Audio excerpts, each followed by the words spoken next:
नमस्ते बच्चों, कैसे हो?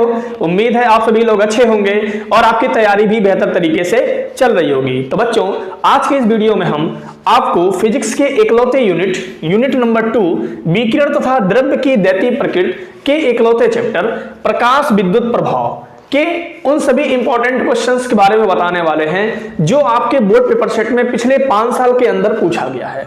बच्चों, इस चैप्टर से हर एक साल आपके बोर्ड पेपर सेट में 6 से 8 नंबर के प्रश्न देखने को मिल ही जाते हैं। तो बच्चों, यदि आप इस वीडियो को पूरा देख लेते हैं तो पिछले 5 साल के अंदर पूछे गए सभी के सभी प्रश्न कवर हो जाएंगे और आपको अलग से किसी भी प्रकार का प्रश्न पढ़ने की जरूरत नहीं पड़ेगी।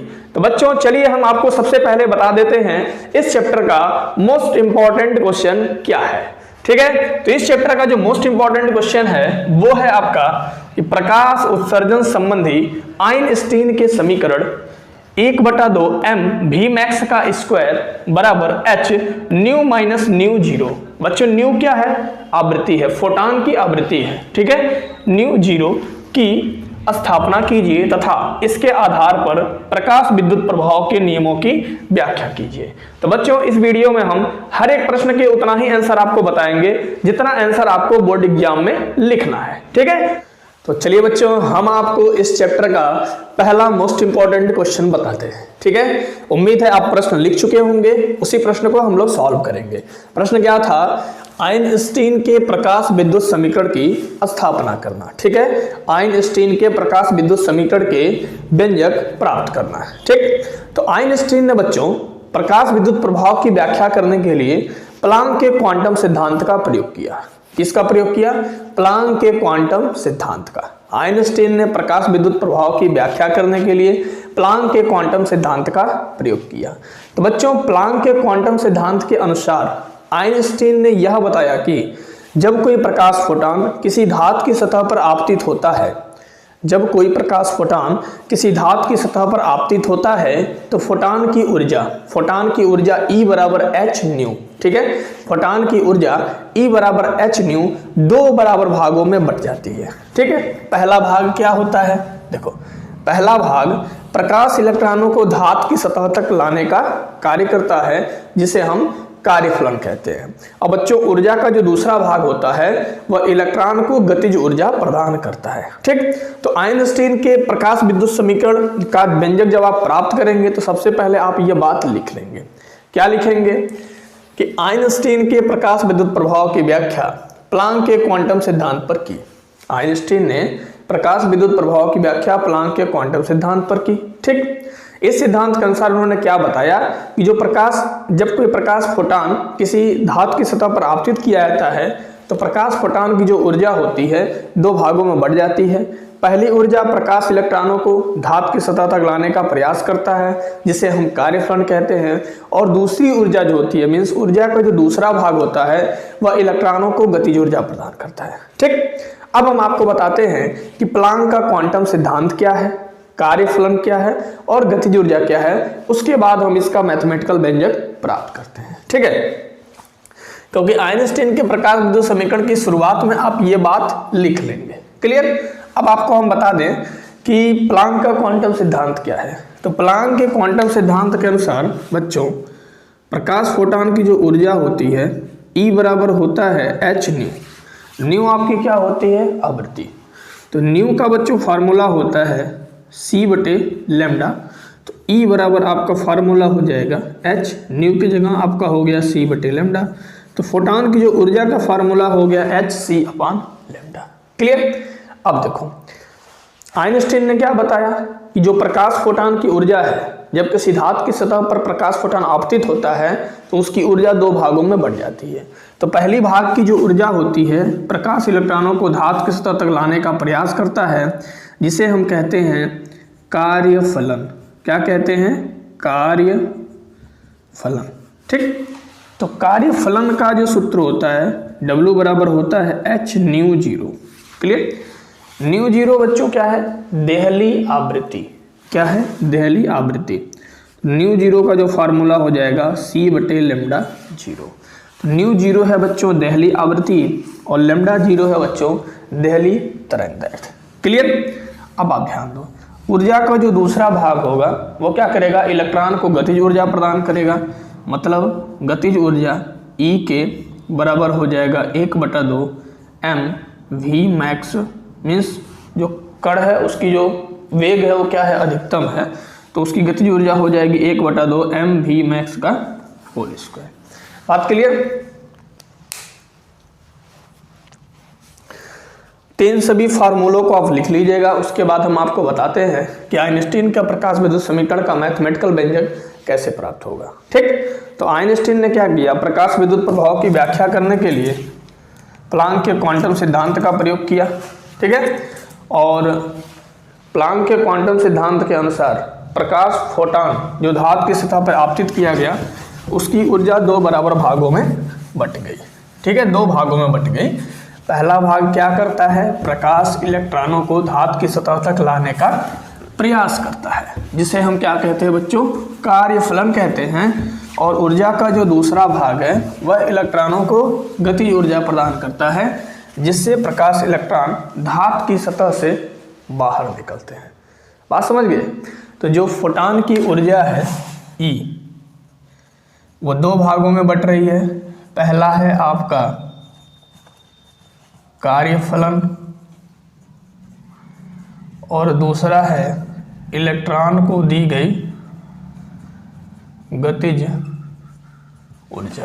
ठीक, अब देखो, तो फोटॉन की ऊर्जा E बराबर हो गई कार्यफलन W प्लस ये हो गया इलेक्ट्रॉन की गतिज ऊर्जा E के। तो बच्चों फोटॉन की जो ऊर्जा होती है E बराबर होता है h न्यू। ठीक है, और W बराबर बच्चों होता है h mu zero. Mu zero क्या है, देहली आवृत्ति है, न्यू क्या है, आवृत्ति है, प्लस ये आपका हो गया E के। अब हम क्या करेंगे, h न्यू जीरो को इधर आप ट्रांसफर करो तो हो जाएगा माइनस h न्यू जीरो बराबर हो जाएगा E के। अब आप इसे लिख सकते हैं कि इलेक्ट्रॉन की जो गतिज ऊर्जा है E के बराबर H आप यहाँ कॉमन कर लो, H कॉमन करोगे तो हो जाएगा न्यू माइनस न्यू जीरो। इसे आप बना लो समीकरण नंबर 1। क्लियर? अब आप ध्यान दो, आपको आवृत्ति का फॉर्मूला पता है कि न्यू बराबर होता है C बटे लेमडा और न्यू जीरो बराबर बच्चों होता है C बटे लेमडा जीरो। न्यू जीरो क्या है, देहली आवृत्ति है। अभी हम आगे देहली आवृत्ति की परिभाषा भी बताएंगे, क्योंकि बच्चों कभी कभी आपके बोर्ड पेपर सेट में देहली आवृत्ति, देहली तरंगार्थ की परिभाषा भी पूछ लेता है। ठीक है, तब E के बराबर हो जाएगा H न्यू के जगह आप लिख दोगे C बटे लेमडा माइनस न्यू जीरो के जगह लिख दोगे C बटे लेमडा जीरो। क्लियर? अब आप ध्यान दो, तो E के बराबर C देखो दोनों जगह है, क्या है, C क्या है, वायु या निर्वात में प्रकाश की चाल है, या यूं कहें फोटॉन की प्रकाश की चाल। तो ये हो जाएगा H C, यहाँ हो जाएगा 1 बटे लेमडा 1/1 बटे लेमडा जीरो। तो ये हो गया बच्चों समीकरण नंबर 2। ठीक है, अब देखो, यदि निरोधी विभव, ये जितने भी समीकरण प्राप्त हो रहे हैं ये सब आइंस्टीन के प्रकाश विद्युत समीकरण है। ठीक है, जैसा प्रश्न में आपको मतलब व्यंजक प्राप्त करने को बोलेगा वैसा आप कर लेना। ठीक है, यदि निरोधी विभव भी 0 है तो गतिज ऊर्जा, इलेक्ट्रॉन की गतिज ऊर्जा E बराबर हो जाएगा EV0। इसे आप बना लो समीकरण नंबर 3। क्लियर?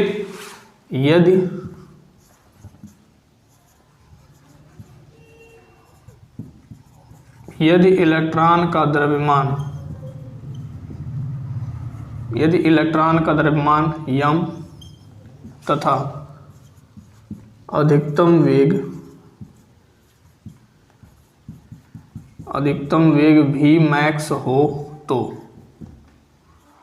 Vmax हो तो इस केस में जो आपकी इलेक्ट्रॉन की गतिज ऊर्जा हो जाएगी वो हो जाएगी 1/2 m Vmax का होल स्क्वायर। इसको आप बना लो समीकरण नंबर 4। ठीक है, ये चारों समीकरण क्या हैं? आइंस्टीन के प्रकाश विद्युत समीकरण हैं। जैसा आपको प्रश्न में सॉल्व करने को बोलेगा वैसा आप सॉल्व कर लेना, ठीक है। हम आपसे जो प्रश्न शुरू में लिखवाए थे उसमें क्या बोले थे कि आइंस्टीन के प्रकाश विद्युत समीकरण H ब्रैकेट में न्यू माइनस न्यू जीरो बराबर 1/2 mv मैक्स का होल स्क्वायर प्रूव करिए। तो अब आप यहाँ क्या लिख सकते हैं कि समीकरण 1 व 4 से, समीकरण 1 व 4 से अब आप लिख देंगे कि समीकरण 1 व 4 से, समीकरण 1 व 4 में आप क्या देख पा रहे हैं कि लेफ्ट हैंड साइड आपका बराबर है तो राइट हैंड साइड ऑटोमेटिक बराबर हो जाएगा। तो H new minus mu zero बराबर हाफ एम भी मैक्स का होल स्क्वायर। क्लियर? ये आपका हो गया आइंस्टीन का समीकरण। क्लियर? लेकिन यदि आप इनमें से कोई भी समीकरण आपको प्रूव करने को बोलता है, मान लीजिए बोल दे प्रूफ कीजिए कि HC 1/λ माइनस 1/λ जीरो बराबर 1/2 mv मैक्स का होल स्क्वायर, तो आप क्या करोगे? समीकरण 3 और 4 का तुलना कर दोगे तो लेफ्ट हैंड साइड बराबर हो जाएगा, राइट हैंड साइड बराबर हो जाएगा, ठीक है। इन चारों संबंधों में से कोई भी आपको प्रूफ करने को बोलता है तो आप इसे सॉल्व कर सकते हैं, ठीक है।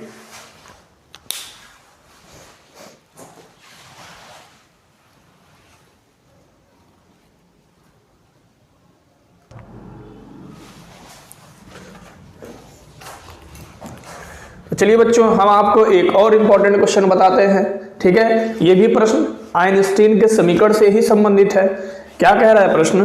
प्रश्न कह रहा है कि प्रकाश विद्युत प्रभाव क्या है, ठीक है। प्रकाश विद्युत प्रभाव क्या है, इस संबंध में आइंस्टीन के प्रकाश विद्युत समीकरण H न्यू बराबर 1/2 mv square plus H mu zero को व्युत्पत्ति कीजिए। बात क्लियर? तो सबसे पहले आप समझेंगे कि प्रकाश विद्युत प्रभाव क्या है, ठीक है।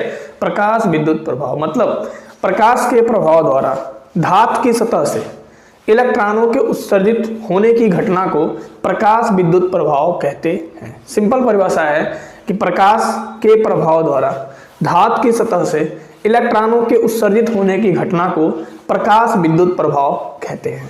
और जो बच्चों प्रकाश के प्रभाव द्वारा धातु से इलेक्ट्रॉन उत्सर्जित हो रहे हैं उन इलेक्ट्रॉनों को हम प्रकाश इलेक्ट्रॉन कहते हैं। और यदि परिपथ बंद है, ठीक है, तो उसमें जो बहने वाली धारा है उसको हम कहते हैं प्रकाश विद्युत धारा, ठीक है बच्चों। तो चलिए हम आपको बताते हैं कि इसको हम लिखेंगे कैसे। प्रकाश विद्युत प्रभाव क्या है? सबसे पहले हम इसकी परिभाषा लिखेंगे कि प्रकाश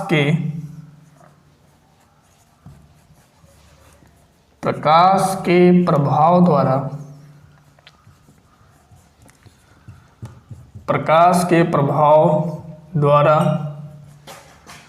धातु की सतह से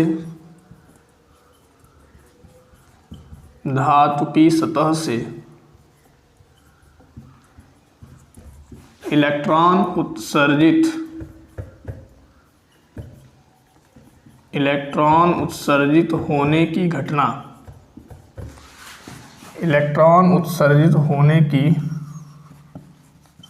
घटना प्रकाश विद्युत प्रभाव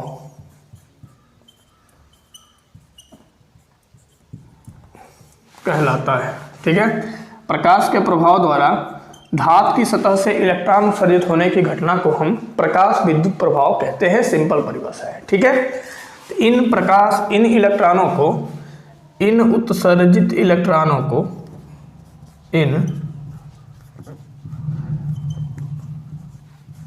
उत्सर्जित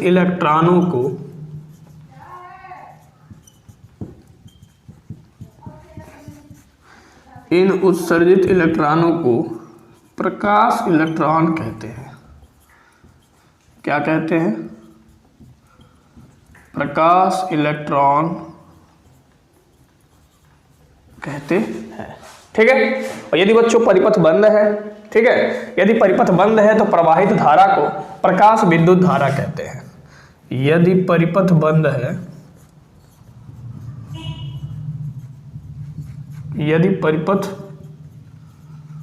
बंद है तो प्रवाहित धारा को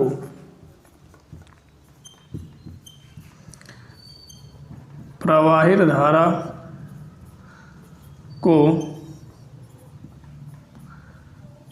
प्रकाश विद्युत धारा कहते हैं। प्रवाहित धारा को प्रकाश विद्युत धारा कहते हैं। ठीक है ना। तो सिंपल परिभाषा है कि नहीं कि प्रकाश के प्रभाव द्वारा धातु के पृष्ठ से इलेक्ट्रॉनों के उत्सर्जन होने की घटना को प्रकाश विद्युत प्रभाव कहते हैं और इन उत्सर्जित इलेक्ट्रॉनों को हम प्रकाश इलेक्ट्रॉन कहते हैं। और यदि बच्चों परिपथ बंद है तो उसमें जो बहने वाली धारा है उसको हम प्रकाश विद्युत धारा कहते हैं। ठीक है, आप इसे नोट कर लीजिए, उसके बाद हम इसका व्यंजक प्राप्त करते हैं। तो बच्चों अभी हम पिछले प्रश्न में भी आइंस्टीन के समीकरण का व्यंजक प्राप्त किए हैं, तो उसमें हम सबसे पहले जो लिखे थे वही चीज आप इस प्रश्न में भी लिखेंगे। ठीक है, मैं बोल दे रहा हूं क्या लिखेंगे। क्या लिखना है कि आइंस्टीन ने प्रकाश विद्युत प्रभाव की व्याख्या प्लांक के क्वांटम सिद्धांत के आधार पर की। आइंस्टीन ने प्रकाश विद्युत प्रभाव की व्याख्या प्लांक के क्वांटम सिद्धांत पर की। इस सिद्धांत के अनुसार आइंस्टीन ने यह बताया कि जब कोई प्रकाश फोटॉन किसी धातु की सतह पर आपतित होता है, जब कोई प्रकाश फोटॉन किसी धातु की सतह पर आपतित होता है तो उस प्रकाश फोटॉन की ऊर्जा दो भागों में विभाजित हो जाती है। ठीक है, जो प्रकाश फोटॉन की ऊर्जा है बच्चों, ऊर्जा E दो भागों में विभाजित हो जाती है। पहला क्या होता है, पहला वह ऊर्जा है जो प्रकाश इलेक्ट्रॉनों को धातु की सतह तक लाने का प्रयास करता है, जिसे हम क्या कहते हैं, कार्यफलन कहते हैं। और दूसरी वह ऊर्जा जो प्रकाश इलेक्ट्रॉनों को धातु से उत्सर्जित होने के लिए या प्रकाश इलेक्ट्रॉनों को गतिज ऊर्जा प्रदान करता है। ठीक है, प्रकाश इलेक्ट्रॉनों को क्या करता है, गतिज ऊर्जा प्रदान करता है। तो बच्चों ये है आपकी फोटॉन की ऊर्जा E और कार्यफलन को W से रिप्रेजेंट करते हैं और इलेक्ट्रॉन की जो गतिज ऊर्जा है वो है बच्चों E के। क्लियर। अब हम आपको बता दें प्लांक के क्वांटम सिद्धांत से हमें क्या प्रूव करना है, ये प्रूव करना है। ठीक है, कुछ है नहीं इसमें, एक लाइन में ये प्रूफ हो सकता है, बट 5 नंबर का ये क्वेश्चन है तो थोड़ा बहुत तो आपको लिखना ही पड़ेगा। ठीक है, तो आप यहाँ पे लिख देना, इसे आप बना दो समीकरण 1। ठीक, आप लिख देना प्लांक के क्वांटम सिद्धांत से, प्लांक के क्वांटम सिद्धांत से, प्लांक के क्वांटम सिद्धांत से जो प्रकाश फोटॉन की ऊर्जा हो जाएगी E बराबर हो जाएगा h न्यू। क्लियर। और कार्यफलन हमारा बच्चों हो जाएगा W बराबर हो जाएगा h न्यू 0। ठीक, और यदि इलेक्ट्रॉन का द्रव्यमान, यदि प्रकाश इलेक्ट्रॉन का द्रव्यमान, यदि प्रकाश इलेक्ट्रॉन का द्रव्यमान m तथा अधिकतम वेग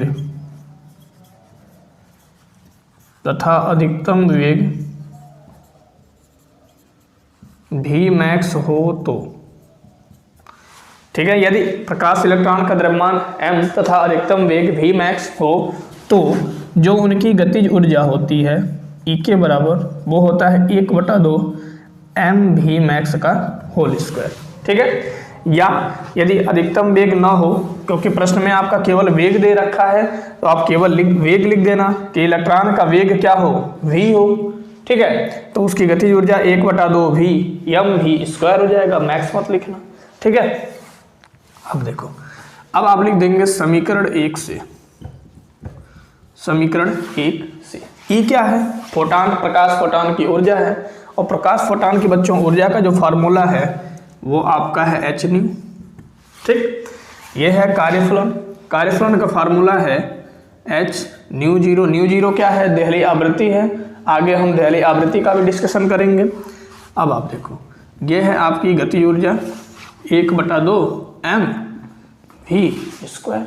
क्लियर, या इसे आप सीधा करके लिख दो h न्यू बराबर 1/2 mv square h new. Clear. देखो क्या हो गया, इस संबंध में आइंस्टीन के प्रकाश विद्युत समीकरण इसकी व्युत्पत्ति कीजिए। ठीक है, उसी को घुमा फिरा के इधर उधर लिख दिए तो ये क्या हो गया, आइंस्टीन के प्रकाश विद्युत समीकरण का व्यंजक प्राप्त हो गया। क्लियर?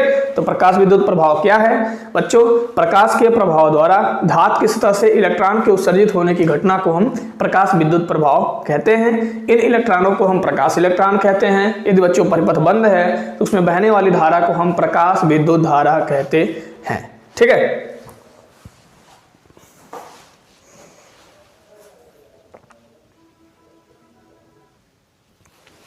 तो चलिए बच्चों, हम आपको एक और इंपॉर्टेंट क्वेश्चन बताते हैं। पहले ही प्रश्न में ये प्रश्न दे रखा था, क्या दिया था कि आइंस्टीन के प्रकाश विद्युत समीकरण का व्यंजक प्राप्त कीजिए तथा प्रकाश विद्युत प्रभाव के नियमों की व्याख्या भी कीजिए। किसके आधार पर? आइंस्टीन के नियमों के आधार पर प्रकाश विद्युत प्रभाव के नियमों की व्याख्या कीजिए। बच्चों कहीं कहीं पे प्रकाश विद्युत प्रभाव न दे करके लिखा रहता है कि प्रकाश विद्युत उत्सर्जन के नियमों की व्याख्या कीजिए। क्या लिखा रहता है? प्रकाश विद्युत उत्सर्जन के नियमों की व्याख्या कीजिए। तो बच्चों इस नियम में आपको क्या लिखना है? पहले आप लिखेंगे कि किसी धातु के पृष्ठ से प्रकाश इलेक्ट्रॉनों के उत्सर्जन की दर धातु के पृष्ठ पर आपतित प्रकाश की तीव्रता के अनुक्रमानुपाती होती है। ठीक है? मतलब जो धातु के पृष्ठ से प्रकाश इलेक्ट्रॉनों की जो उत्सर्जन की दर है वो आपतित प्रकाश की तीव्रता के अनुक्रमानुपाती है। मतलब यदि आपतित प्रकाश की तीव्रता ज्यादा होगी तो धातु से ज्यादा इलेक्ट्रॉन उत्सर्जित होगा, आपतित प्रकाश की तीव्रता कम होगी तो धातु से कम इलेक्ट्रॉन का उत्सर्जन होगा। तो बच्चों अनुक्रमानुपाती संबंध का मतलब ये होता है कि यदि आप एक भौतिक राशि को बढ़ाते हैं तो दूसरी भौतिक राशि भी ऑटोमेटिक बढ़ती है, और यदि आप एक भौतिक राशि को कम करते हैं तो दूसरी भौतिक राशि का मान भी ऑटोमेटिक कम होता जाता है। मतलब पहला नियम क्या है कि किसी धातु के पृष्ठ से प्रकाश इलेक्ट्रॉनों के उत्सर्जन की दर धातु के पृष्ठ पर आपतित प्रकाश की तीव्रता के अनुक्रमानुपाती होती है। ठीक है? आपतित प्रकाश की तीव्रता अधिक होगी तो धातु से इलेक्ट्रॉनों का उत्सर्जन क्या होगा? अधिक होगा। क्लियर? दूसरा नियम क्या बताया आइंस्टीन ने कि उत्सर्जित प्रकाश इलेक्ट्रॉनों की अधिकतम गतिज ऊर्जा, जो प्रकाश इलेक्ट्रॉन उत्सर्जित हो रहे हैं धातु से, उनकी जो गतिज ऊर्जा मीन्स अधिकतम गतिज ऊर्जा है वो आपतित प्रकाश की तीव्रता पर निर्भर नहीं करता। दूसरा मेन पॉइंट, जो धातु से प्रकाश इलेक्ट्रॉन उत्सर्जित हो रहे हैं उनकी जो गतिज ऊर्जा है आपतित प्रकाश की तीव्रता पर निर्भर नहीं करता। तो किस पर निर्भर करता है? तीसरे पॉइंट में है प्रकाश इलेक्ट्रॉनों की जो अधिकतम गतिज ऊर्जा है प्रकाश की मीन्स आपतित प्रकाश की आवृत्ति पर निर्भर करती है। ठीक है? पहला नियम क्या था कि प्रकाश इलेक्ट्रॉनों की जो उत्सर्जन की दर है वह आपतित प्रकाश की तीव्रता के अनुक्रमानुपाती होती है। मतलब यदि आपतित प्रकाश की तीव्रता अधिक होगी तो इलेक्ट्रॉन उत्सर्जन की दर भी क्या होगी? अधिक होगी, तेजी से बढ़ेगी। दूसरी बात बोले जो प्रकाश इलेक्ट्रॉनों के उत्सर्जन की गतिज ऊर्जा है प्रकाश इलेक्ट्रॉनों की वो आपतित प्रकाश की तीव्रता पर निर्भर नहीं करती है, वो निर्भर करती है आपतित प्रकाश की आवृत्ति पर। ठीक है? चौथे पॉइंट में आपको लिख देना है कि यदि आपतित प्रकाश की तीव्रता न्यूनतम मान से कम हो तो धातु से कोई भी प्रकाश इलेक्ट्रॉन नहीं निकलता है। मतलब एक फिक्स वैल्यू होगा, जो आवृत्ति है उसकी फिक्स वैल्यू होगी, उस फिक्स वैल्यू से यदि कम आवृत्ति की प्रकाश आपतित करेंगे तो धातु से प्रकाश इलेक्ट्रॉनों का उत्सर्जन नहीं होगा। तो बच्चों उस न्यूनतम आवृत्ति को हम बोलते हैं देहली आवृत्ति। ठीक है? मतलब धातु के पृष्ठ से प्रकाश इलेक्ट्रॉनों का उत्सर्जन करने के लिए आपतित प्रकाश की जो न्यूनतम आवृत्ति होती है उसी न्यूनतम आवृत्ति को हम बोलते हैं देहली आवृत्ति, जिसे हम ν0 से रिप्रेजेंट करते हैं। आगे हम देहली आवृत्ति की परिभाषा लिखकर भी आपको हम समझाएंगे। तो बच्चों ये प्रश्न कभी कभी अकेले पूछ देता है, तो कभी कभी आइंस्टीन के समीकरण का व्यंजक प्राप्त कीजिए और उसके साथ चिपका के पूछ देगा। क्लियर?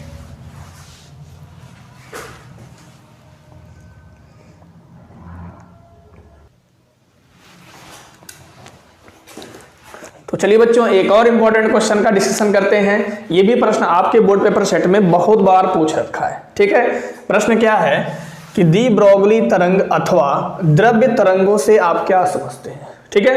क्या है प्रश्न? दी ब्रोगली तरंग अथवा द्रव्य तरंगों से आप क्या समझते हैं? दी ब्रोगली तरंगदैर्ध्य का व्यंजक प्राप्त कीजिए। ठीक है? तो बच्चों हम सबसे पहले आपको बताएं कि द्रव्य तरंगे क्या होती हैं, दी ब्रोगली तरंगे क्या होती हैं और दी ब्रोगली तरंगदैर्ध्य क्या होता है। उसके बाद हम लोग व्यंजक प्राप्त करेंगे। ठीक है? तो बच्चों दी ब्रोगली तरंगे अथवा द्रव्य तरंगे, तो बच्चों सबसे पहले आप द्रव्य तरंग की परिभाषा सुन लो। क्या है परिभाषा? कि जब भी कोई द्रव्य कण जब भी कोई द्रव्य कण जैसे इलेक्ट्रॉन, फोटॉन गतिशील होता है तो वह सदैव तरंग की भांति व्यवहार करता है। ठीक है, जब भी कोई द्रव्य कण गतिशील होता है तो वह सदैव तरंग की भांति व्यवहार करता है। तो इन द्रव्य कणों से जो संबद्ध तरंगे होती हैं, इन तरंगों को, इन द्रव्य कणों से जो संबद्ध तरंगे होती हैं, इन तरंगों को हम द्रव्य तरंगे कहते हैं अथवा डी ब्रोगली तरंगे कहते हैं। और इनके तरंगदैर्ध्य को बच्चों कहते हैं डी ब्रोगली तरंगदैर्ध्य। क्लियर? एक बार और हम परिभाषा बताते हैं कि जब कोई द्रव्य कण, जब कोई द्रव्य कण जैसे इलेक्ट्रॉन कामा फोटॉन गतिशील होता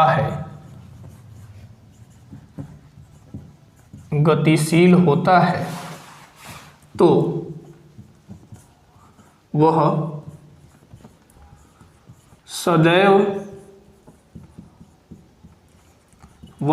तरंगों की भांति व्यवहार करता है। वह सदैव तरंगों की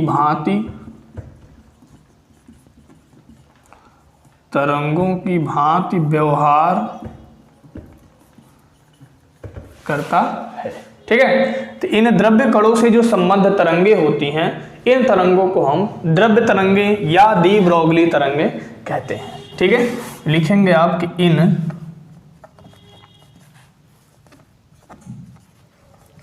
इन द्रव्य कणों से संबद्ध तरंगे, इन द्रव्य कणों से संबद्ध तरंगे द्रव्य तरंगे या डी ब्रोगली तरंगे कहलाती हैं। डी ब्रोगली तरंगे कहलाती हैं। ठीक है, तो जब भी कोई द्रव्य कण जैसे इलेक्ट्रॉन का फोटॉन गतिशील होता है तो इन द्रव्य कणों से जो संबद्ध तरंगे होती हैं, उन तरंगों को हम द्रव्य तरंगे या डी ब्रोगली तरंगे कहते हैं। और इनके तरंगदैर्ध्य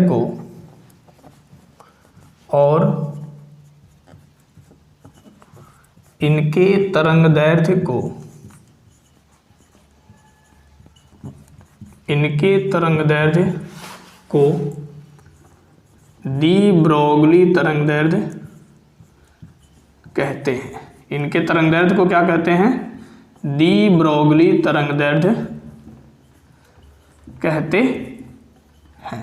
ठीक है, तो बच्चों जब कोई द्रव्य कण जैसे इलेक्ट्रॉन तथा फोटॉन गतिशील होता है, जब कोई द्रव्य कण इलेक्ट्रॉन तथा फोटॉन गतिशील होता है तो यह सदैव तरंगों की भांति व्यवहार करता है। तो इन द्रव्य कणों से जो संबद्ध तरंगे होती हैं, उन तरंगों को हम द्रव्य तरंगे या डी ब्रोगली तरंगे कहते हैं और इनके तरंगदैर्ध्य को हम डी ब्रोगली तरंगदैर्ध्य कहते हैं। ठीक है, तो अब हम क्या करेंगे? डी ब्रोगली तरंगदैर्ध्य का व्यंजक प्राप्त करेंगे। तो आप लिखेंगे डी ब्रोगली तरंगदैर्ध्य का व्यंजक, डी ब्रोगली तरंगदैर्ध्य का व्यंजक बहुत सिंपल है। डी ब्रोगली तरंगदैर्ध्य का जो व्यंजक है ये बहुत सिंपल है। ठीक है, तो सबसे पहले बच्चों हम लिख देंगे कि प्लांक के क्वांटम सिद्धांत से, प्लांक के क्वांटम सिद्धांत से, तो प्लांक का क्वांटम सिद्धांत के अनुसार जो प्रकाश फोटॉन की बच्चों ऊर्जा होती है वो E बराबर होता है h न्यू। ठीक है, E बराबर क्या होता है? h new. और E बराबर h न्यू का मान होता है बच्चों c बटे लेमडा। आप यहाँ ब्रैकेट में लिख देना कि न्यू क्या है? आवृत्ति है, इसका मान होता है c बटे लेमडा। इसे आप बना लो समीकरण नंबर 1। क्लियर? अब हम लिखेंगे आइंस्टीन के समीकरण से, आइंस्टीन के समीकरण से आप सभी लोगों को पता है कि आइंस्टीन का समीकरण क्या होता है। तो बच्चों आइंस्टीन का जो समीकरण होता है E बराबर mc²। ठीक है, m क्या है, द्रव्यमान है, और c क्या है, वायु या निर्वात में प्रकाश की चाल है। ठीक, अब आप देख पा रहे होंगे समीकरण 1 व 2 से, समीकरण 1 व 2 से लेफ्ट हैंड साइड आपको बराबर दिख रहा है, क्योंकि E क्या है, फोटॉन की ऊर्जा है। ठीक है, पहले केस में भी और दूसरे केस में भी। क्लियर, तो राइट हैंड साइड आपका बराबर हो जाएगा। तो राइट हैंड साइड आपका हो जाएगा mc² बराबर hc/λ। ठीक है, तो बच्चों एक c से एक c कैंसिल हो गया, तो ये आपका हो गया mc बराबर h/λ। लैम्डा क्या है, लैम्डा को ही हम दी ब्रोगली तरंगदैर्ध्य बोलते हैं। तो लैम्डा को आप इस साइड में लेके जाओ, तो लैम्डा बराबर हो जाएगा h, mc आपका नीचे आ जाएगा mc। ठीक है, तो ये आपका दी ब्रोगली तरंगदैर्ध्य का व्यंजक प्राप्त हो गया। ठीक है, और यदि बच्चों फोटॉन के स्थान पर भी वेग का कोई कण प्रयोग किया गया, क्योंकि फोटॉन की जो चाल होती है वो c होती है। ठीक है, और c का जो मान होता है 3 × 10⁸ मीटर प्रति सेकेंड। ठीक है, आप आगे लिख सकते हैं कि यदि फोटॉन के स्थान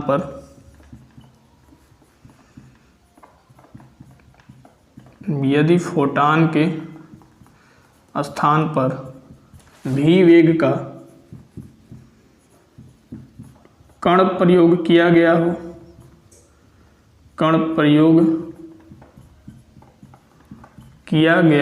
हो, ठीक है, यदि फोटॉन के स्थान पर भी वेग का कोई कण प्रयोग किया गया हो, तो फोटॉन की जो चाल c है, इसके जगह आप क्या लिख देंगे, v। तब आपका दी ब्रोगली तरंगदैर्ध्य हो जाएगा h/mv। क्लियर, अब आपको हम बता दें mv क्या है बच्चों, कण का संवेग होता है। ठीक है, कण का संवेग, चूंकि कण का जो संवेग है, कण का संवेग p बराबर होता है m/v। तब दी ब्रोगली तरंगदैर्ध्य थोड़ा चेंज होके आ जाएगा h/p। इस प्रकार बच्चों दी ब्रोगली तरंगदैर्ध्य का जो व्यंजक निकल गया, लैम्डा बराबर निकला h/mc h/mv, और बच्चों हो गया h/p। क्लियर, ये प्रश्न बहुत ही जबरदस्त है, इंपॉर्टेंट है, और ये प्रश्न बच्चों हर एक साल आपके बोर्ड पेपर सेट में किसी न किसी पेपर सेट में जरूर पूछता है। तो द्रव्य तरंगे क्या हैं, जब कोई द्रव्य कण जैसे इलेक्ट्रॉन तथा फोटॉन गतिशील होता है, तो ये सदैव तरंगों की भांति व्यवहार करते हैं। तो द्रव्य कणों से संबद्ध जो ये तरंगे होती हैं, इन तरंगों को हम द्रव्य तरंगे या दी ब्रोगली तरंगे कहते हैं, और इन तरंगों के तरंगदैर्ध्य को हम दी ब्रोगली तरंगदैर्ध्य कहते हैं। ठीक है, उनका व्यंजक प्राप्त करने के लिए बस 2 बात आपको याद रखना है कि प्लांक के क्वांटम सिद्धांत के अनुसार फोटॉन की ऊर्जा क्या होती है और आइंस्टीन का समीकरण क्या कहता है। ठीक है, तो E बराबर हो गया hc/λ, इधर हो गया E बराबर mc²। दोनों समीकरण की तुलना कर दिए तो लेफ्ट हैंड साइड बराबर है, तो राइट हैंड साइड बराबर हो गया mc² बराबर hc/λ। एक c से एक c कैंसिल हो गया, तो mc बराबर हो गया h/λ। तो बच्चों लैम्डा को इधर ट्रांसफर कर दिए तो लैम्डा बराबर हो गया h/mc। c क्या है, प्रकाश फोटॉन की चाल है, और यदि प्रकाश फोटॉन की जगह कोई भी वेग का कण यूज किया गया हो, तब दी ब्रोगली तरंगदैर्ध्य हो जाएगी h/mv। और mv क्या है, कण का संवेग है, तो कण के संवेग को हम p से रिप्रेजेंट करते हैं। तब इस केस में दी ब्रोगली तरंगदैर्ध्य आपकी आ जाएगी h/p। तो टोटल दी ब्रोगली तरंगदैर्ध्य क्या हो गया, लैम्डा बराबर h/mc बराबर h/mv बराबर h/p। क्लियर,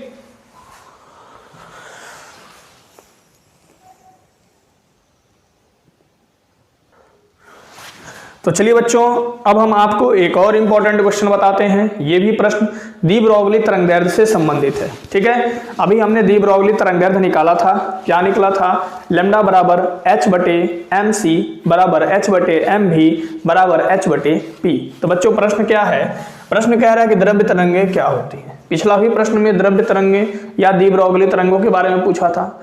तो द्रव्य तरंगे क्या है, जब कोई द्रव्य कण जैसे इलेक्ट्रॉन तथा फोटॉन गतिशील होता है, तो ये तरंगों की भांति व्यवहार करता है। ठीक है, आप लिख लेना, इसको मैं दोबारा नहीं लिखवाऊंगा।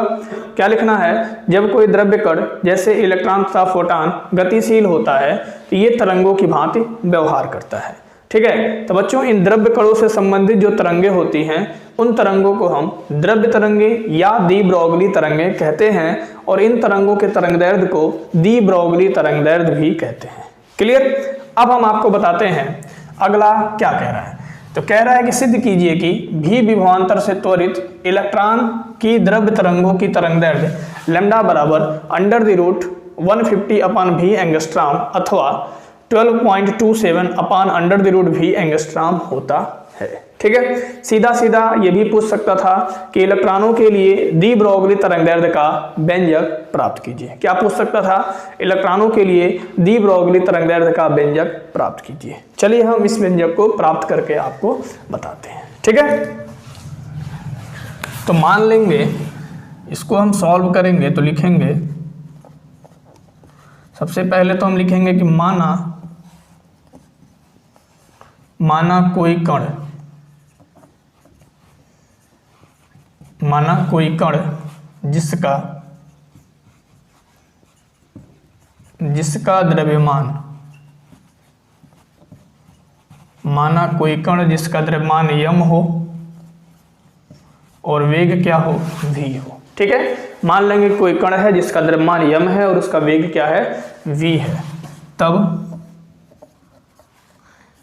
डी ब्रोगली तरंगदैर्ध्य, तब आपका हो जाएगा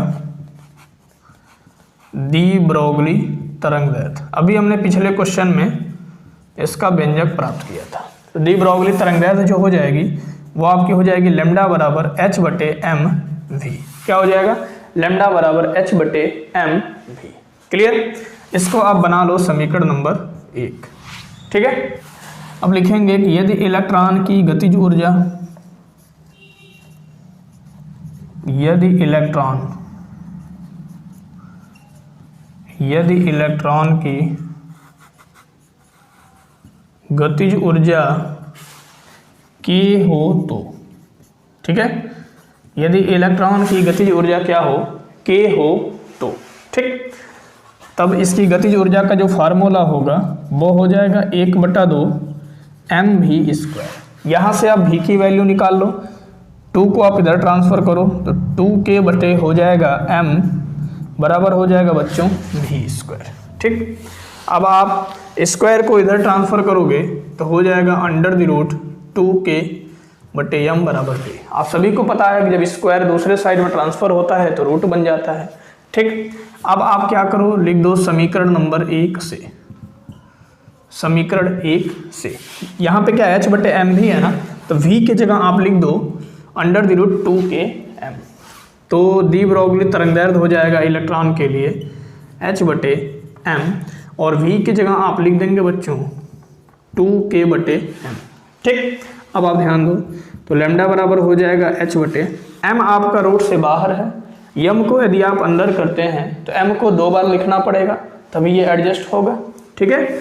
तो यहाँ आप लिख दो 2m² m² लिखने से इसके मान में कोई फर्क नहीं पड़ेगा, क्योंकि m² अंदर है, इसका वर्गमूल निकालोगे तो m बाहर आ जाएगा। ठीक है। हम अपनी सुविधा के लिए m को अंदर लेके चले गए, तो लैम्डा बराबर हो जाएगा h/√।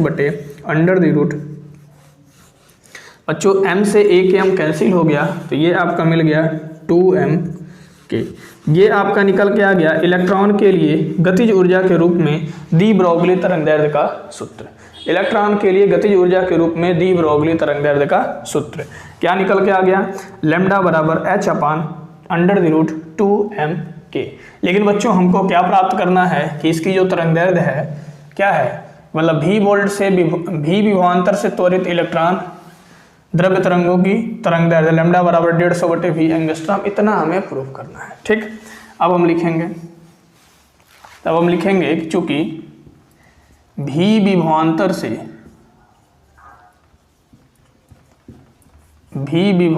से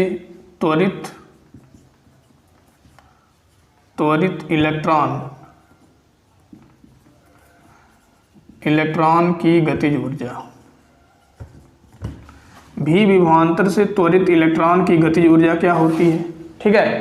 तो बच्चों v विभवांतर से त्वरित इलेक्ट्रॉन की जो गतिज ऊर्जा होती है वो आपका होता है k = eV।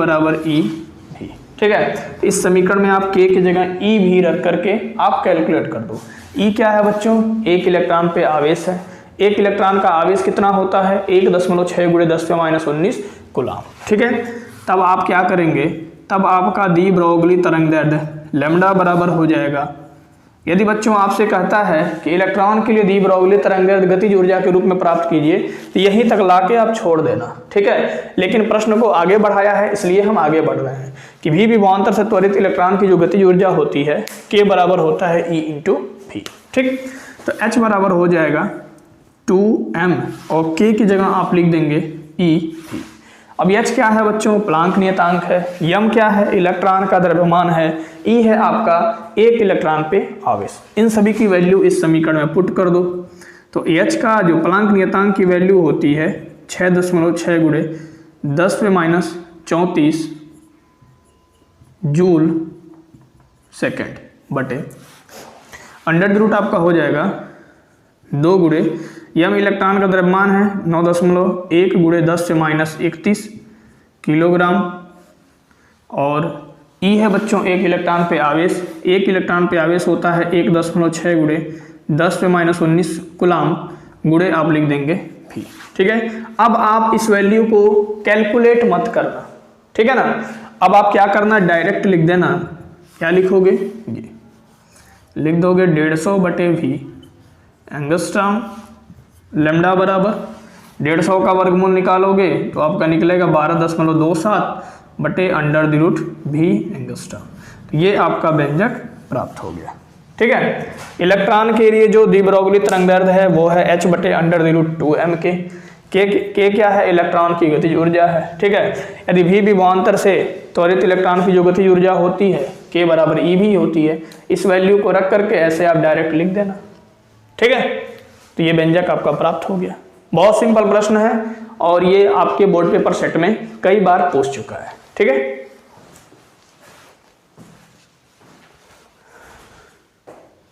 तो बच्चों एक क्वेश्चन और हम आपको बताते हैं।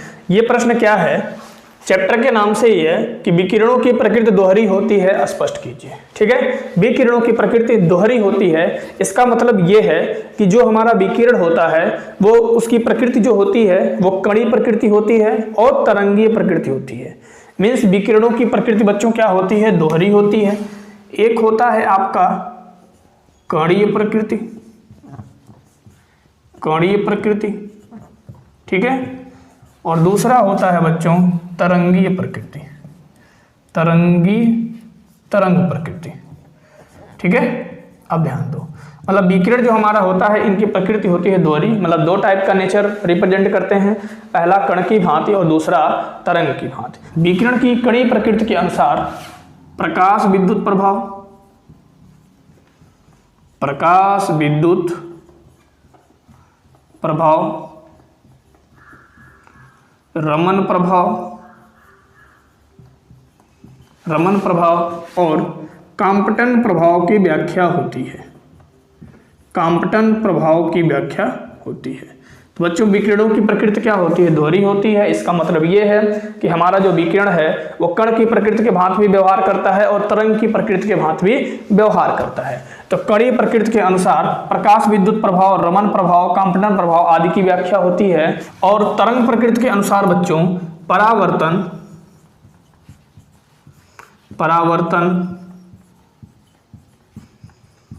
अपवर्तन, व्यतिकरण, विवर्तन तथा ध्रुवण आदि की व्याख्या होती है। ध्रुवण आदि की व्याख्या होती है। ये कभी कभार आपके बोर्ड पेपर सेट में पूछ देता है कि विकिरणों की प्रकृति दोहरी होती है, इसे आप स्पष्ट कीजिए। तो आप लिखेंगे विकिरणों की प्रकृति दोहरी होती है। इसका मतलब ये है कि जो विकिरण है वह कणीय प्रकृति और तरंगीय प्रकृति दोनों के अनुसार व्यवहार करता है। तो बच्चों विकिरण की जो कणीय प्रकृति है उसके अनुसार प्रकाश विद्युत प्रभाव, रमन प्रभाव और कांपटन प्रभाव की व्याख्या की जा सकी और विकिरण की तरंगीय प्रकृति के अनुसार परावर्तन, अपवर्तन, विवर्तन, व्यतिकरण तथा ध्रुवण आदि की व्याख्या की जा सकी। इसलिए जो विकिरणों की प्रकृति होती है वो क्या होती है, दोहरी होती है। क्लियर?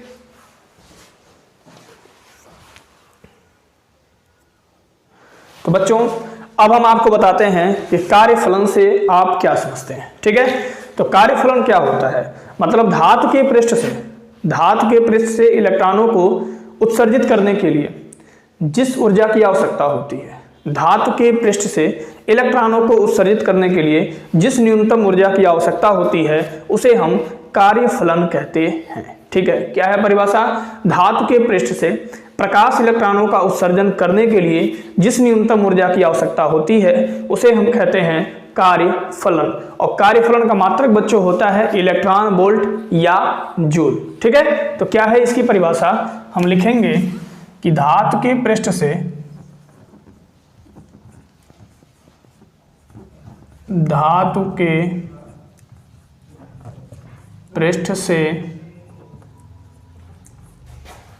प्रकाश इलेक्ट्रॉनों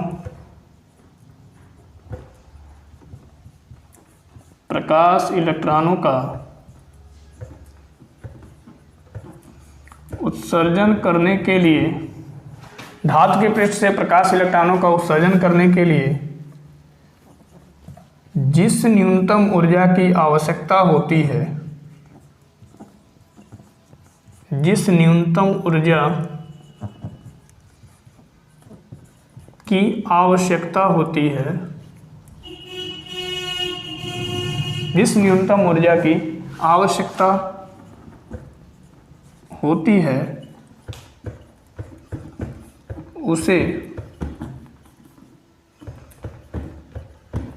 उसे कार्यफलन W कहते हैं, उसे कार्यफलन W कहते हैं। तो बच्चों इसका जो मात्रक होता है इलेक्ट्रॉन वोल्ट होता है, इलेक्ट्रॉन वोल्ट का मतलब EV, या इलेक्ट्रॉन वोल्ट को यदि आप जूल में बदल देंगे तो कार्यफलन का मात्रक जूल भी हो सकता है। क्योंकि कार्यफलन क्या है, ऊर्जा है। कौन सी ऊर्जा है, वह न्यूनतम ऊर्जा है जिससे धातु के पृष्ठ से इलेक्ट्रॉनों का उत्सर्जन हो सके, उसे हम क्या कहते हैं, कार्यफलन कहते हैं। कार्यफलन का मात्रक होता है इलेक्ट्रॉन वोल्ट या जूल। ठीक है, अब बच्चों इसका सूत्र क्या है, W बराबर होता है h न्यू 0। ठीक है, h है आपका प्लांक नियतांक और न्यू 0 है बच्चों देहली आवृत्ति। ठीक है, तो न्यू 0 का सूत्र होता है c बटे लैम्डा 0, तो इसलिए जो कार्यफलन W बराबर हो जाएगा वो हो जाएगा hc बटे लैम्डा 0। ठीक है, hc बटे लैम्डा 0, जहां न्यू 0 बराबर होता है देहली आवृत्ति। क्या होता है, देहली आवृत्ति। देहली आवृत्ति का भी परिभाषा बच्चों बोर्ड एग्जाम में पूछता है। क्या होती है इसकी परिभाषा, किसी धातु के पृष्ठ से प्रकाश इलेक्ट्रॉनों का उत्सर्जन करने के लिए जो प्रकाश फोटान है उसकी न्यूनतम आवृत्ति को हम देहली आवृत्ति कहते हैं। ठीक है, मतलब प्रकाश फोटान धातु के पृष्ठ पर आपतित कराया जाता है उसकी वह न्यूनतम आवृत्ति, जो प्रकाश फोटान धातु के पृष्ठ पर आपतित कराया जाता है उसकी वह न्यूनतम आवृत्ति जिससे धातु से प्रकाश इलेक्ट्रॉनों का उत्सर्जन हो सके, उसे हम कहते हैं देहली आवृत्ति। इसे भी आप लिख लीजिएगा कि देहली आवृत्ति से आप क्या समझते हैं। ठीक है, वह प्रकाश फोटान जिसको धातु के पृष्ठ पर आपतित कराया जाता है। ठीक है, तो उस प्रकाश फोटान की वह न्यूनतम आवृत्ति जिससे धातु के पृष्ठ से इलेक्ट्रॉनों का उत्सर्जन हो सके, उसे हम कहते हैं देहली आवृत्ति। क्लियर, अब आप ध्यान दो, लैम्डा 0 क्या है आपका, लैम्डा 0 है देहली तरंग दैर्ध्य। ये भी कभी कभी पूछ देता है एग्जाम में कि देहली तरंग दैर्ध्य से आप क्या समझते हैं। अब आप जरा इस संबंध पे विचार करो, धातु से प्रकाश इलेक्ट्रॉनों का उत्सर्जन करने के लिए जो उसकी आवृत्ति है वो न्यूनतम होनी चाहिए। तो बच्चों यदि देहली आवृत्ति न्यूनतम होगी तो लैम्डा 0 देहली तरंग दैर्ध्य है, तो ये आपका क्या होगा, अधिकतम होगा, क्योंकि आवृत्ति और तरंग दैर्ध्य में व्युत्क्रमणुपाती संबंध दिख रहा है।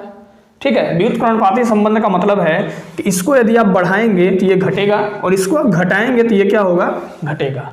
मतलब जो प्रकाश फोटान धातु के पृष्ठ पर आपतित कराया जाता है, ठीक है, उस प्रकाश फोटान की अधिकतम तरंग दैर्ध्य को जिससे धातु के पृष्ठ से इलेक्ट्रॉनों का उत्सर्जन हो सके उसे हम कहते हैं देहली तरंगदैर्ध्य। ठीक है, आपतित प्रकाश फोटॉन की न्यूनतम आवृत्ति को जिससे धातु के पृष्ठ से इलेक्ट्रॉनों का उत्सर्जन हो सके उसे हम कहते हैं देहली आवृत्ति। ठीक है, और आपतित प्रकाश फोटॉन के अधिकतम तरंगदैर्ध्य को जिससे धातु के पृष्ठ से इलेक्ट्रॉनों का उत्सर्जन हो सके उसे हम कहते हैं देहली तरंगदैर्ध्य। जब आप देहली आवृत्ति की परिभाषा देंगे तो आपतित प्रकाश के फोटॉन की आवृत्ति को न्यूनतम बोलेंगे, और जब आप देहली तरंगदैर्ध्य की परिभाषा देंगे तो आपतित प्रकाश के फोटॉन की तरंगदैर्ध्य को अधिकतम बोलेंगे। ठीक है, तो आपको समझ में आ गया होगा कि कार्यफलन क्या है, देहली आवृत्ति क्या है और देहली तरंगदैर्ध्य क्या है। तो बच्चों, कार्यफलन क्या है? धातु के पृष्ठ से इलेक्ट्रॉनों का उत्सर्जन करने के लिए दी गई न्यूनतम ऊर्जा को हम कार्यफलन कहते हैं। कार्यफलन का मात्रक होता है इलेक्ट्रॉन वोल्ट अथवा जूल, और कार्यफलन का सूत्र होता है W बराबर h न्यू जीरो है आपकी देहली आवृत्ति। मतलब किसी धातु के पृष्ठ पर आपतित प्रकाश की वह न्यूनतम आवृत्ति जिससे धातु के पृष्ठ से इलेक्ट्रॉनों का उत्सर्जन हो सके उसे हम देहली आवृत्ति कहते हैं। ठीक है, लैम्डा जीरो है आपका, लैम्डा जीरो क्या है? देहली तरंगदैर्ध्य। मतलब किसी धातु के पृष्ठ पर आपतित प्रकाश फोटॉन की वह अधिकतम तरंगदैर्ध्य जिससे धातु के पृष्ठ से इलेक्ट्रॉनों का उत्सर्जन हो सके उसे हम कहते हैं देहली तरंगदैर्ध्य। तो बच्चों, आपके बोर्ड पेपर सेट में कार्यफलन क्या होता है ये भी पूछता है। देहली आवृत्ति से आप क्या समझते हैं और देहली तरंगदैर्ध्य से आप क्या समझते हैं, ये सभी प्रश्न भी आपके बोर्ड पेपर सेट में पूछे जाते हैं।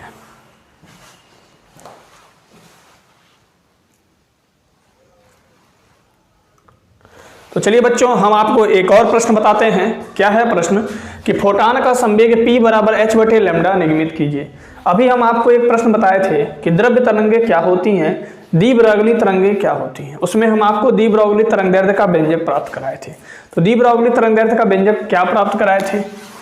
लैम्डा बराबर कराए थे h बटे mc बराबर h बटे mv बराबर h बटे p। बच्चों, लैम्डा और h बटे पी पे आप विचार करो। ठीक है, तो p को आप इधर ट्रांसफर कर दो तो h बटे क्या हो जाएगा? लैम्डा। तो यही है आपके फोटॉन का संवेग p बराबर h बटे लैम्डा का निगमन। बट आपको ऐसे थोड़ी करना है। ठीक है, जो प्रोसेस आप द्विब्रॉगली तरंगदैर्ध्य के लिए किए थे सेम वही प्रोसेस आप इसमें भी करेंगे। इसमें द्विब्रॉगली तरंगदैर्ध्य का नाम न लिख करके क्या कहा है कि फोटॉन का संवेग p बराबर h बटे लैम्डा निगमित कीजिए। मतलब ये लैम्डा क्या है? द्विब्रॉगली तरंगदैर्ध्य है।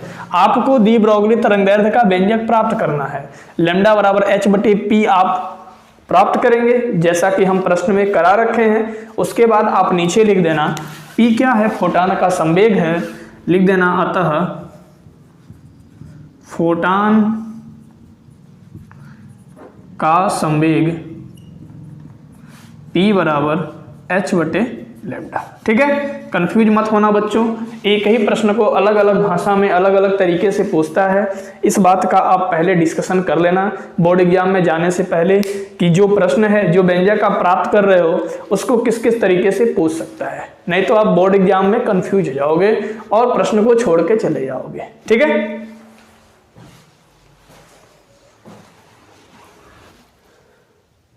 तो चलिए बच्चों, अब हम बताते हैं इस वीडियो का लास्ट क्वेश्चन। यदि बच्चों मेरे द्वारा बताया गया कोई भी प्रश्न आपको समझ में आया होगा तो एक प्यारा सा कमेंट करके जरूर बताइएगा, और यदि आप चैनल पर नए होंगे तो चैनल को सब्सक्राइब कर लीजिएगा। ठीक है, अब आप ध्यान दो।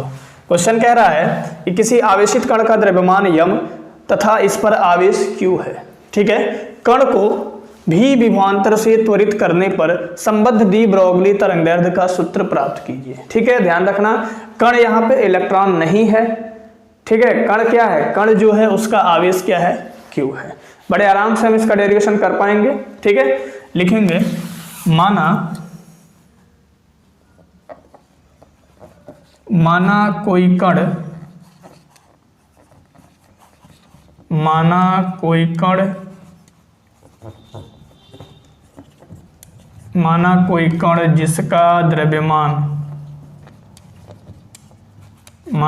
कण जिसका द्रव्यमान क्या हो? यम हो, और वेग क्या है बच्चों? v है। ठीक है, तब डी ब्रोगली तरंग दैर्ध्य, तब डी ब्रोगली तरंग दैर्ध्य, ठीक है। तब आपका डी ब्रोगली तरंग दैर्ध्य क्या होता है, लैम्डा बराबर होता है h/mv, ठीक है। क्या होता है, लैम्डा बराबर h/mv। और यदि कण की गतिज ऊर्जा, यदि कण की गतिज ऊर्जा k हो, तो यदि कण की गतिज ऊर्जा k हो तो बच्चों k बराबर हो जाएगा 1/2 mv²। 2 को आप इधर ट्रांसफर करो, 2k, m आप इधर लाओ, 2k/m बराबर हो जाएगा v का होल स्क्वायर। अब आप ध्यान दो, स्क्वायर को आप इस साइड में ट्रांसफर कर दो तो हो जाएगा √2k/m बराबर हो जाएगा v। अब हम लिखेंगे समीकरण 1 से, समीकरण 1 से इसे आप क्या करो, समीकरण नंबर 1 बना लो। तो समीकरण 1 से बच्चों हो जाएगा लैम्डा बराबर h/mv। v की जगह आप क्या लिख सकते हो, √2k/m। क्लियर। अब आप ध्यान दो, तो लैम्डा बराबर हो जाएगा h/m, आपका बाहर है। m को यदि आप अंडर के अंदर लिखना चाहेंगे तो कैसे लिखेंगे, m बाहर एक बार है तो अंदर जाके m आपका कितनी बार हो जाएगा, 2 बार हो जाएगा, ठीक है। 2 बार लिखने से मान में कोई फर्क नहीं पड़ेगा, क्योंकि अंडर से जब m² को बाहर निकालेंगे तो एक m क्या होगा, बाहर निकल जाएगा। अब आप ध्यान दो, तो लैम्डा बराबर हो जाएगा h/1 m से 1 m कैंसिल हो गया, तो यहाँ पर बच गया बच्चों 2mk। तो ये आपका जो व्यंजक प्राप्त हो गया, ये क्या हो गया, इलेक्ट्रॉन के लिए डी ब्रोगली तरंग दैर्ध्य का व्यंजक है, जैसा हम आपको अभी पीछे एक क्वेश्चन में करा रखे हैं, ठीक है। लेकिन यहाँ पे प्रश्न थोड़ा सा बदला है, इसकी वजह से हम पूरा डेरिवेशन करा रहे हैं। क्या कह रहा है कि कण पर जो आवेश है बच्चों क्या है, Q है, ठीक है। चूंकि कण पर आवेश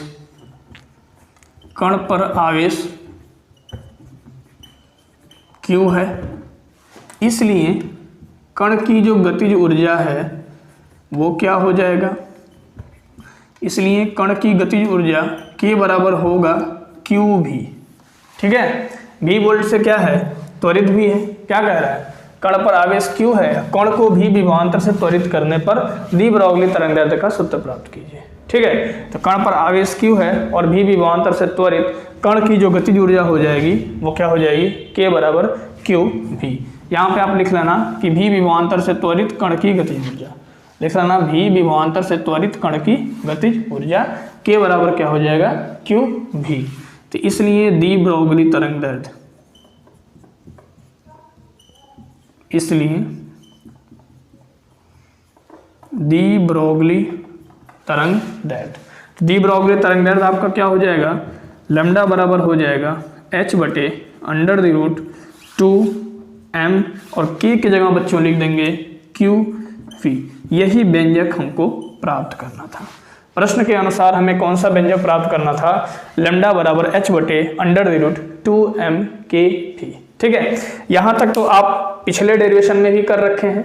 यहाँ तक क्या है, इलेक्ट्रॉन के लिए डी ब्रोगली तरंग दैर्ध्य का सूत्र है, ठीक है। यदि बात इलेक्ट्रॉन की होती तो गतिज ऊर्जा हो जाती E/v, लेकिन यहाँ बात किसकी हो रही है, एक कण का हो रहा है जिसका आवेश क्या है, Q है, और v वोल्ट से वो क्या है, त्वरित भी है, v विभवांतर से, v विभवांतर से क्या है, त्वरित है। तो v विभवांतर से त्वरित कण की जो गतिज ऊर्जा होगी वो K बराबर क्या होगा, QV। इलेक्ट्रॉन होता तो Q की जगह हम E लिखते, ठीक है। तो इस हिसाब से डी ब्रोगली तरंग दैर्ध्य आपका निकल के आ जाएगा लैम्डा बराबर h/√2mqv। क्लियर।